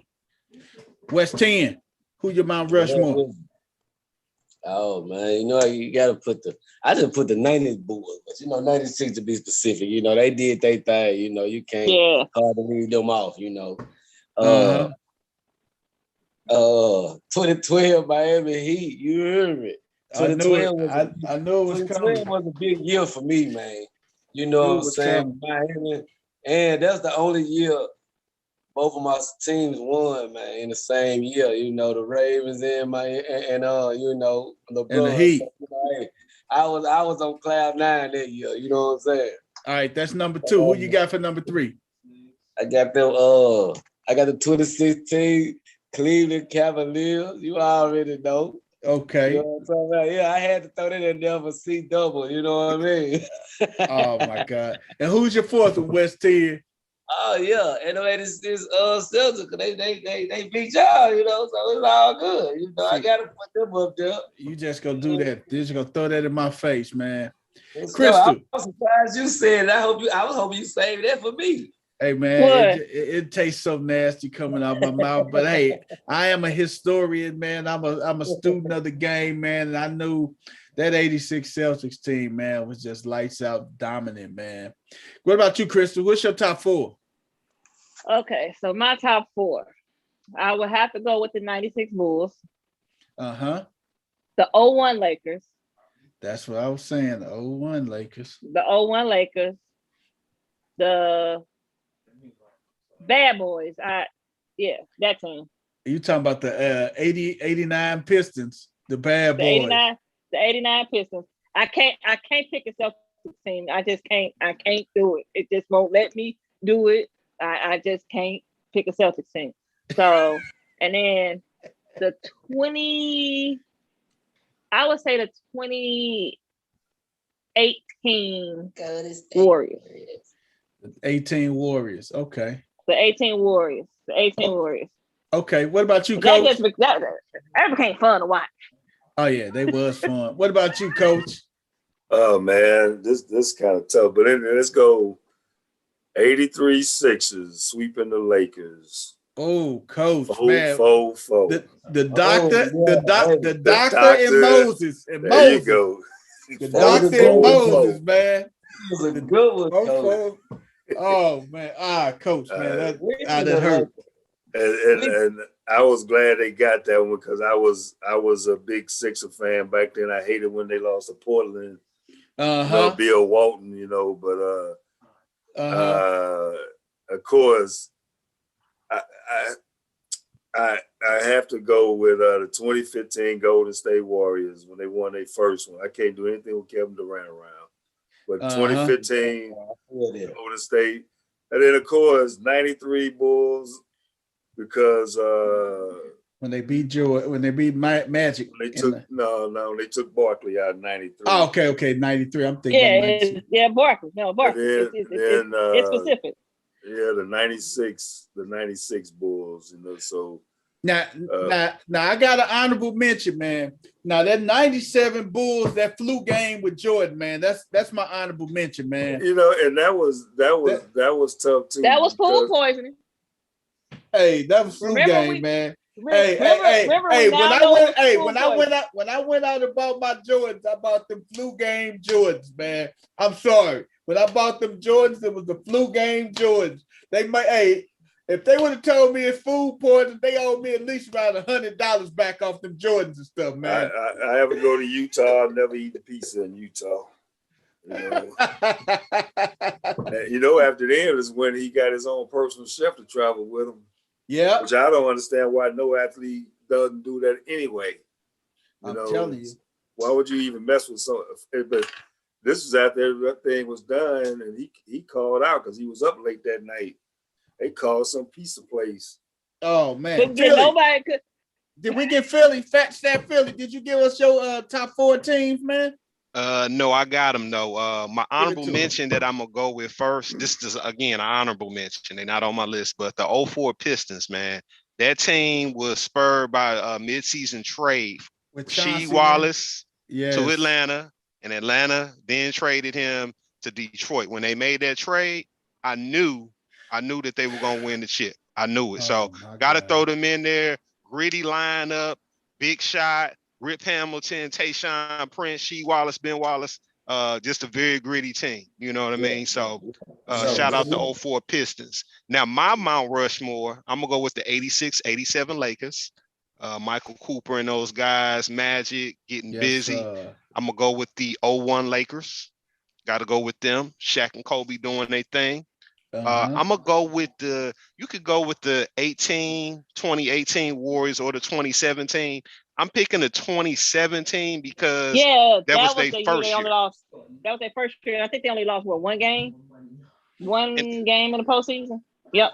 Something close to that, man. But I mean, that was, they picked up Durant. I remember when we saw that, it was like, what are they doing? This is some crap off the video game to where you do a trade and, somebody look up like, whoa, like this ain't fair. So human cheat code.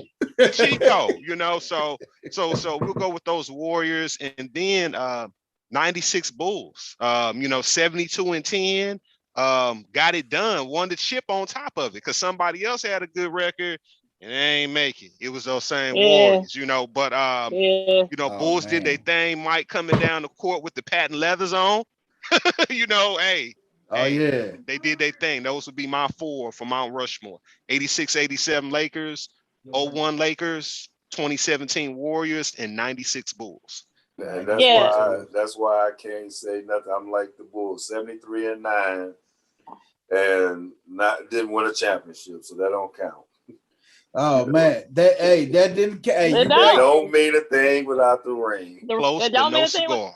Hey, But that's just that's just like that's too.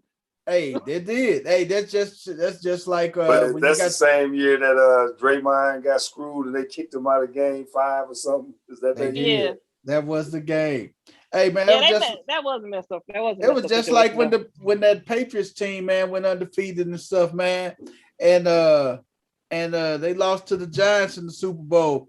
I say, you know what, when Randy Moss caught that slant, man, and they put the Patriots up, I say it's over with. It's over with. Randy got it, and then he do his little signature move, man. I say it was over with. Then Eli marched down the field. That catch with David Tyree, man, that stopped that Patriot.